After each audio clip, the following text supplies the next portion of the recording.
So the characteristics of perfectionism, I think I write down, okay, 30. And if you guys have any of your own, um, if you want to add anything to it, feel free to comment. But this is what I came up with. I think it's pretty comprehensive.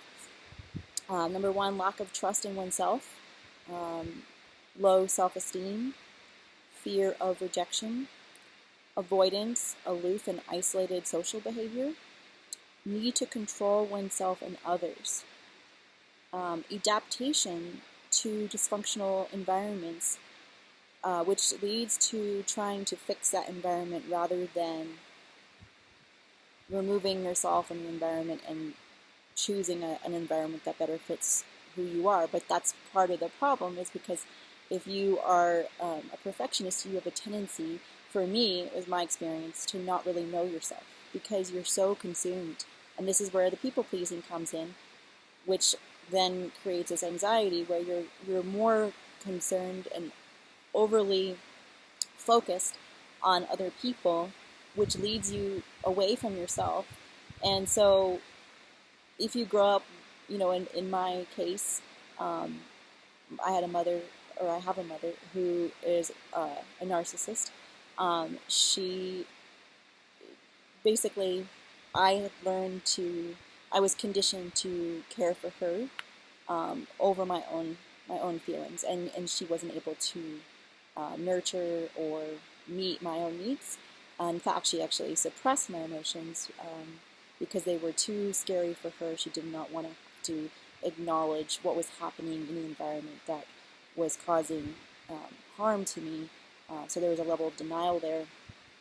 And so I learned that the only real power I had was to fix an environment that I was in, try to adapt myself and try to control and fix it, as opposed to honoring my own needs and wants. So that was number 6. Okay, number 7, a sense of powerlessness and feeling stuck.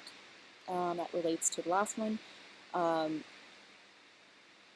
Overcritical and harsh judgment of oneself and others.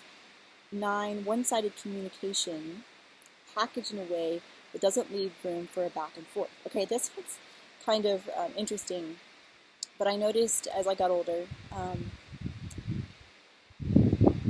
communicating my needs would feel confrontational. And then, of course, in the environments that I was drawn to, which were familiar, that matched my family environment, there wasn't really, it didn't feel safe to be myself or to share my feelings or to express my needs.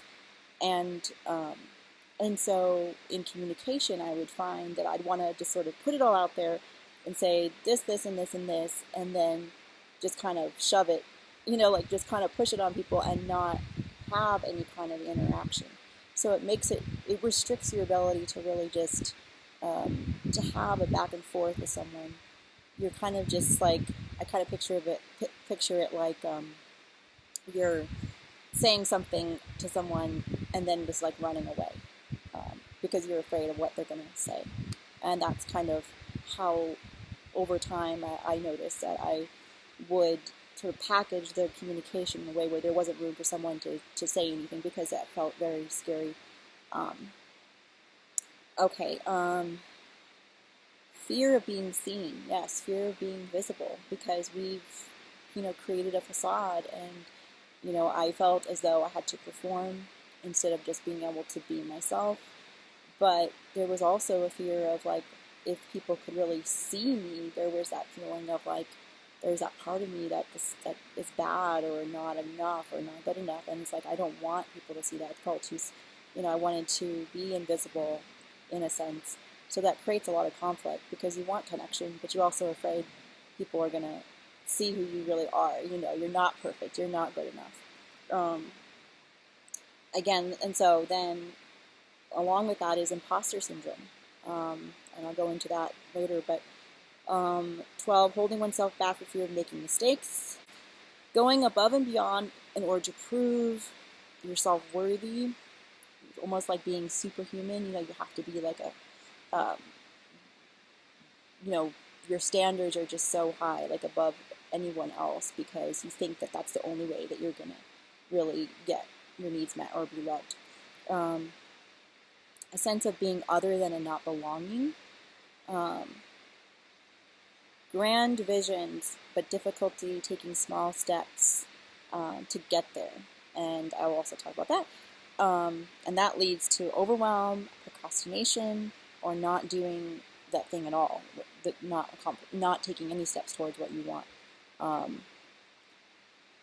And that leads to a lack of, it kind of goes full circle because you already feel like you don't trust yourself. And then you have these grand visions, you're going to do all these things, and then you can't even take a step in that direction because you're so overwhelmed, that that you're not going to be able to do it. And then so then you procrastinate, you don't do it, you keep putting it off, and then if you make a big attempt to do something and it doesn't work, then it just kind of proves yourself, like, see, I couldn't do it.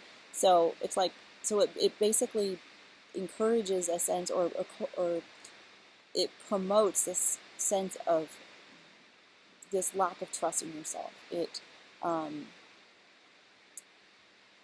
And so, like, if you can't do these small steps and get there, then you feel like you're a failure, But part of it is you don't know how to take those small steps, and that's something that I'm going to talk about in how you overcome perfectionism. You're only thinking in these sort of big, you're going to do like every single thing that you've been wanting to do, you're going to do it all in one day or whatever. And of course, nobody can accomplish that. So it just makes it, it makes it really hard to move forward and to meet your own goals. Number 16, over concern for what others think. That's the people pleasing. Your value and sense of worth. For me, I learned that of myself, like just being who I wasn't worthy of love. And so, I sort of gauged myself on, I sort of measured myself by other people. And it just never works because, there's people who don't like you, there's people who, are not going to be praising you, are not going to be like completely embracing you. And, if you don't have a sense of your own self and your own worth, then it's just, you're constantly seeking that, and people really, they can't meet you. As a child, if you had been met, if your needs were met, you would have developed that sense within yourself, and you wouldn't have the need to look outside yourself to get that approval. Number 17, the goody two-shoes syndrome. It was something that it was so painful growing up, feeling as though I had to be the good girl. And I know it doesn't just happen through trauma. I think our society in general kind of promotes this idea that, that girls and women have to be good. But I think on a it went to, for me, it was at an extreme.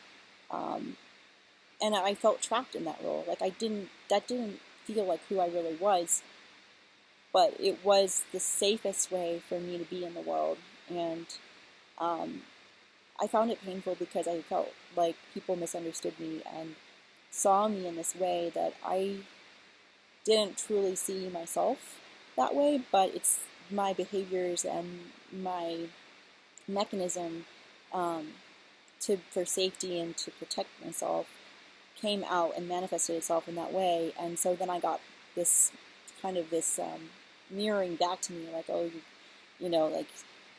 how people, or kids especially, can they see your weaknesses, they make fun of you, there's all of these things that on top of what you already feel about yourself, there's a bird. It just it's like I don't want to be that way, but people saw me that way, and that made it even harder because I felt like I was pigeonholed a certain way, and I wanted to be able to kind of get out of that, but then I couldn't be the bad girl, because that would have been too scary and would have been too, like, I wouldn't have been able to handle, like, my life, basically. Number 18 is depletion of energy and depression. Yeah, because when you are not in alignment with yourself and you're not able to really nurture yourself, you're basically putting your energy away. You're just, it's just, your energy is just depleting. And it can lead to depression. I had severe depression starting my early teens. I mean, I think when I was little as well, but it became more apparent in my early teens and in my 20s. Um, let's see. Lack of gratitude lack of gratitude. Yeah, I mean, this is something that I've noticed. Like when you don't feel like who you are is enough and you don't feel like in alignment with your life, it can lead to feelings of resentment. You see other people, just seeming to be able to be who they are, and things are flowing for them, and here you are like struggling and feeling like you're always like, you have no energy.